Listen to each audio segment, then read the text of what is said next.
बिस्मिल्लाहिर्रहमानिर्रहीम अस्सलाम वालेकुम वरहमतुल्लाह। आप फेसबुक और यूट्यूब चैनल देख रहे हो। मेरा नाम है अब्दुर्रहमान। नाज़रीन, आज 15 मार्च है। पूरी दुनिया में आज इस्लामोफोबिया का डे मनाया जा रहा है, जो कि इमरान खान साहब की काविशों से आलमी दुनिया ने इस दिन को मुकर्रर किया कि जी ये दिन 15 मार्च जो है ये इस्लामोफोबिया के तौर पर मनाया जाएगा। और ये सिर्फ़ और सिर्फ़ इमरान खान की काविशों से ये सब कुछ हुआ जी। आज हमारे वज़ीर-ए-आज़म साहब ने क्या पैगाम दिया है जी, इसी तरह मरीम नवाज़ शरीफ साहिबा, सदर ज़रदारी साहब जो हैं वो सब पैगामात दे रहे हैं जी इस्लामोफोबिया के ऊपर। लेकिन सब जो हैं वो एक बात नहीं कर रहे हैं। आप इसको उनका मुनाफ़िकाना रवैया कहें या वो अपने मुल्क के साबिक़ वज़ीर-ए-आज़म को या पाकिस्तान को इस चीज़ का क्रेडिट नहीं देना चाहते, क्योंकि अगर पाकिस्तान को क्रेडिट देंगे तो इमरान खान का नाम लेना पड़ेगा। तो उनकी ये मुनाफ़िकत जो है वो सबके सामने आ चुकी है। इस हवाले से कुछ बात करेंगे। फिर जी अमरीकी इंतज़ामिया डोनाल्ड ट्रंप जो हैं उन्होंने पाकिस्तान के ऊपर पाबंदियाँ लगाने का जी बाकायदा जो है वो लिस्ट जारी कर दी है, और आज जो है वो इसको अनाउंस किया जा सकता है। इस खबर की तफसीलात अख्तर मेंगल साहब ने एक बड़ा अहम ट्वीट किया जी। ये जो एक लेटेस्ट हमला हुआ है, जाफर एक्सप्रेस वाला वाक़या हुआ है, उसके ऊपर और कुछ फैक्ट्स आपके सामने रखेंगे कि हमारी जो हुकूमत की तरफ से और जो तमाम तर निज़ाम की तरफ से कुछ फैक्ट्स दिए गए हैं, और जो कुछ इनके ही अपने बयानों में तज़ादात हैं, उस हवाले से अब जो बातें हो रही हैं, जो इंटरनेशनल मीडिया इस सारे प्रोसेस को इस सारे हमले को कोट कर रहा है, वो बात करेंगे। और ओपोज़िशन अलायंस के हवाले से एक बड़ी अहम खबर है जी, इमरान खान साहब से मुलाकात हुई है पीटीआई के कुछ रहनुमाओं की, और इमरान खान साहब ने ग्रीन सिग्नल दिया है मौलाना फजलुर रहमान साहब को। अब वो ग्रीन सिग्नल क्या है, क्या डिमांड की गई थी इमरान खान साहब से मौलाना फजलुर रहमान साहब की तरफ से, क्या इमरान खान साहब ने वो डिमांड्स मान ली हैं? तो वो भी आपके सामने रखेंगे। इससे पहले अगर आप लोगों ने चैनल को सब्सक्राइब नहीं किया तो रेड बटन को प्रेस कर लें और बेल आइकॉन को भी प्रेस कर लें, ताकि लेटेस्ट अपडेट्स आप लोगों को मिलती रहें और ये जो हमारा ताल्लुक है ऐसे ही जुड़ा रहे। सबसे पहले जी हमारे वज़ीर-ए-आज़म साहब ने कहा कि आज हम 15 मार्च को आलमी बरादरी के साथ मिलकर इस्लामोफोबिया से निपटने का आलमी दिन मना रहे हैं। 3 साल कबल अक़वाम मुत्तहिदा की जनरल असम्बली से इस दिन को मनाने का तारीख़ी फ़ैसला मंज़ूर किया गया था। अब आप देखें कि ये इसी तरह का पैगाम जो है मरीम नवाज़ शरीफ साहिबा ने दिया है, और पीटीआई तो बाकायदा वो सारे पुराने ट्वीट्स जो हैं इमरान खान साहब के, और जिस तरह वो सारी खबरें लगी जब इमरान खान की इस काविश के ऊपर जो है ये 15 मार्च को मुकर्रर किया गया इस्लामोफोबिया के तौर के ऊपर, तो वो तो सारा वो प्रोसेस आगे लेके चल रहे हैं। लेकिन हमारे जो ज़रदारी साहब हैं, जितना भी तमाम बाकी का निज़ाम है, वो सारे कह रहे हैं कि जी जनरल असम्बली ने जो है वो इस दिन को मनाने का तारीख़ी फ़ैसला किया था, और हम सब इसको आलमी बरादरी के साथ मिलकर मना रहे हैं। पाकिस्तान का भी नाम नहीं ले रहे हैं कि जी पाकिस्तान की ये काविशें थी। तमाम आलमी दुनिया ने माना कि जी ये पाकिस्तान और इमरान खान की काविशें थी कि 15 मार्च जो है इस्लामोफोबिया के ऊपर मुकर्रर किया गया। तमाम आलमी दुनिया ने तारीफ़ें की, ख़ास तौर पे इस्लामी ममालिक ने तारीफ़ें की कि जी इस्लामोफोबिया के ऊपर किसी दुनिया के मुसलमान लीडर ने इस तरह खुलकर बात नहीं की, किसी दुनिया के मुसलमान लीडर ने इतना जो है वो बढ़-चढ़ कर इसका मुकदमा नहीं लड़ा जिस तरह के इमरान खान ने लड़ा, और फिर अक़वाम मुत्तहिदा ने इसके ऊपर दिन मुकर्रर किया। लेकिन मजाल है कि यहाँ जो है वो इसका क्रेडिट दे दिया जाए। चले आप इमरान खान का नाम नहीं लेना चाहते, आप कम से कम पाकिस्तान को तो इसका क्रेडिट देना कि जी ये पाकिस्तान की काविशों से ये दिन मनाया गया। लेकिन ख़ैर ये मुनाफ़िक लोग हैं जी, और इस तरह के लोग जब आकर इक़्तिदार में बैठ जाते हैं तो फिर आप देखें कि मुल्क की जो हालत है, जो अवाम की हालत है, जो माशरे की हालत है, जो हमारे साथ इस टाइम हो रहा है, कोई भी अदारा जो है वो, अब मैं क्या इसकी तफ़सील में, जो आप सब लोग बेहतर जानते हैं। बहरहाल अब आगे चलते हैं जी। इमरान खान साहब की थोड़ी-सी याद जो है वो ताज़ा करेंगे, जो उन्होंने इस हवाले से जो उनकी एक बड़ी ज़बरदस्त स्पीच जो कि पूरी दुनिया में मशहूर हुई, जो कि उन्होंने यूनाइटेड नेशन में खड़े होके की थी। तो उसमें उन्होंने, जब ये इस्लामोफोबिया का ज़िक्र आया था, तो उन्होंने कहा था कि हमारा यकीन ला इलाहा इल्लल्लाह पर है, और ये हमारे ईमान का हिस्सा है। हम लड़ेंगे, अगर कोई हमारी आज़ादी, हमारे मज़हब पर, हमारे नबी की शान में गुस्ताखी करेगा तो हम ज़रूर लड़ेंगे, हम पीछे नहीं हटेंगे, और हमारा तो ईमान है ला इलाहा इल्लल्लाह, तो हम लोग जो है वो झुकने वालों में से नहीं हैं। फिर जो है पूरी दुनिया ने इसको माना भी जी। आलम इस्लाम ने जो है हमारे नबी की शान पर में गुस्ताखी के ऊपर जो है वो ये बाकायदा कहा कि कोई जो है मुसलमानों के जो नबी हैं उनकी शान में गुस्ताखी नहीं कर सकता, और इस्लामोफोबिया को जो है उन्होंने 15 मार्च का दिन मुकर्रर किया। तो ये जी इमरान खान साहब की काविशें थी, और पूरी दुनिया जो है उसको तस्लीम करती है। वो अलग बात है कि यहाँ जो कुछ स्टेक होल्डर्स हैं, यहाँ जो मुल्क को चलाने वाले हैं, वो कहते हैं कि जी इमरान खान गद्दार है, इमरान खान जो है वो ये है। अभी आपने सुना ये पिछले 24 घंटों में जो एक बयानिया बनाने की कोशिश की गई हुकूमत की तरफ से कि जी इमरान अपनी, उन्होंने जो है कमज़ोरी नहीं उसको लेके सामने आए, अपना उन्होंने ये नहीं तस्लीम किया कि जी हमारा जो है फेलियर है, हमने क्या किया बलूचिस्तान में अभी तक, हमारी जो है वो जो इंटेलिजेंस की फेलियर है, वो बयान नहीं की। उन्होंने कहा कि ये सही है कि इमरान खान के ऊपर चढ़ दौड़ो और पीटीआई के ऊपर चढ़ दौड़ो कि इन्होंने राह के साथ मिलकर जो है वो प्रोपेगेंडा किया। और ये तमाम तर लोग यही कह रहे थे जी, कोई एक भी बंदा नहीं कह रहा था कि जी हमारा सिक्योरिटी फेलियर है।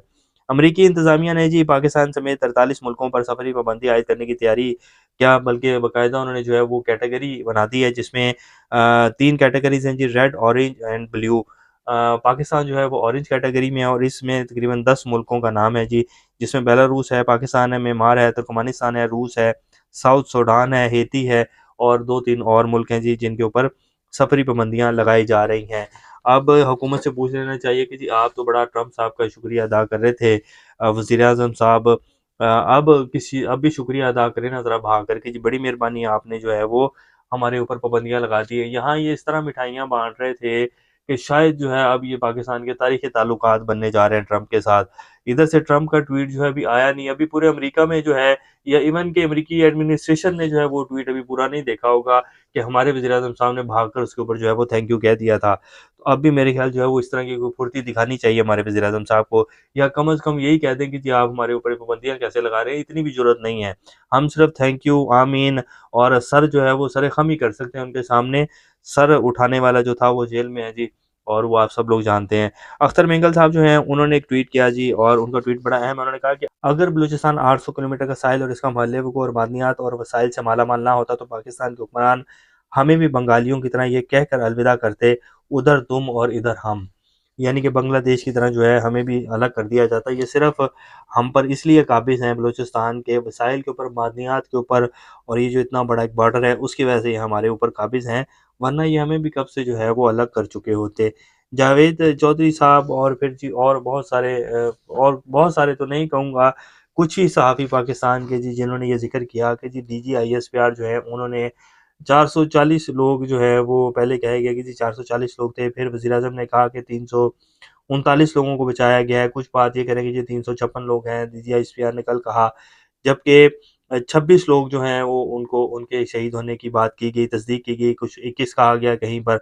तो सवाल ये पैदा होता है कि इसमें तकरीबन 80 से 100 के लोगों का फ़र्क है, और बीएलए ने जो कल अपना जो है ऑफ़िशियल उन्होंने अपना वो रिलीज़ जारी की, उसमें भी उन्होंने कहा कि जी हाँ, 100 के करीब जो बंदे हैं उनको एग्ज़ीक्यूट कर दिया गया है, और वो तमाम के तमाम जो हैं वो अफ़वाज पाकिस्तान यानी कि फ़ौजी थे पाकिस्तान के। तो बीएलए जो है वो ये कह रहा है, और यहाँ कह रहे हैं कि जी हमने सब लोगों को बचा लिया, और 26 से 27 के करीब जो लोग हैं वो शहीद हुए हैं।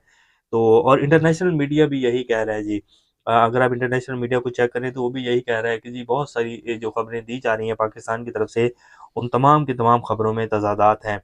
तो बहरहाल ये पाकिस्तान है जी, और इसमें इसी तरह जो है इस मुल्क को चलाया गया है पिछले 77 साल से। ये तो अब सोशल मीडिया आ गया है तो पाकिस्तानी अवाम तक जो है वो कुछ 60-70% जो है वो खबरें पहुँचना शुरू हुई हैं। पहले तो आप समझ लें कि 10% भी जो है वो खबरें ओरिजिनल नहीं पहुँचती थी। सारा का सारा जो है वो एक ब कंप्रोमाइज़्ड बयानिया जो है अवाम को बताया जाता था कि जी ये पाकिस्तान में हो रहा है। पीटीआई के हवाले से जी कल साइफ़र का फ़ैसला आया, इमरान खान साहब के हवाले से, शाह महमूद कुरैशी के हवाले से तफ़सीली फ़ैसला जो है वो जारी किया गया, जो कि हुकूमत की मुकम्मल कोशिश थी कि ये तफ़सीली फ़ैसला ना आए। और उस तफ़सीली फ़ैसले में ये लिखा गया, हुकूमत के इमरान खान के खिलाफ साइफ़र के ज़रिए साज़िश का जो इल्ज़ाम था, हुकूमत इसके शवाहिद देने में बिल्कुल नाकाम रही है। कोई भी एक सबूत हुकूमत नहीं दे सकी, जो कि ये बयानिया और ये केस इसी बेस के ऊपर था ना कि जी इमरान खान ने साइफ़र के ज़रिए जो है वो एक साज़िश की है हुकूमत के खिलाफ, और पाकिस्तान के जो इंटरनेशनल रिलेशंस है आलमी दुनिया के साथ, उसके खिलाफ एक साज़िश की है।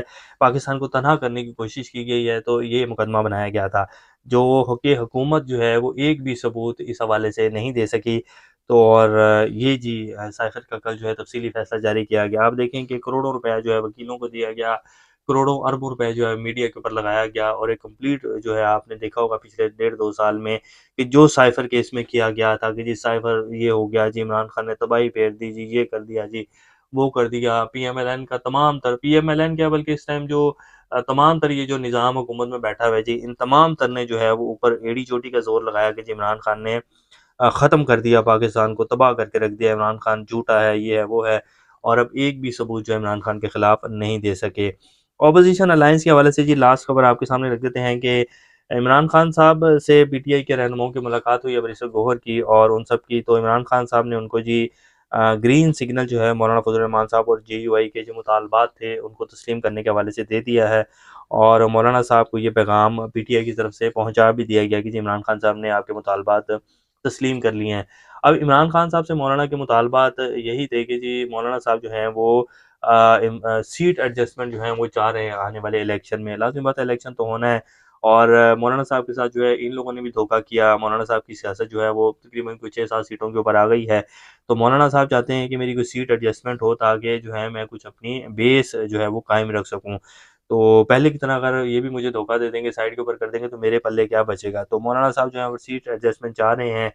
तो अब देखते हैं कि क्या इमरान खान साहब ने वाक़ई जो है वो इजाज़त दे दी है, क्योंकि ये खबरें चलाई जा रही हैं कि जी ग्रीन सिग्नल जो इमरान खान साहब ने दे दिया है। तो ग्रीन सिग्नल तो फिर यही है कि जी इमरान खान ने सीट एडजस्टमेंट जो है उसके ऊपर रज़ामंद हो गए होंगे। वैसे इमरान खान के पास बेबहा सीटें होंगी जी इलेक्शन में। इसमें भी जो है इतनी सीटें थी इमरान खान के पास कोई 8-10 सीटों के ऊपर वो दे भी देंगे, तो कोई बड़ा मसला नहीं है। लेकिन मौलाना के साथ मिलने से जो है इमरान खान जो अपनी एक स्ट्रीट पावर है, उसको दोबारा से जो है वो रीएक्टिव कर सकेंगे, ख़ास तौर पर पंजाब में।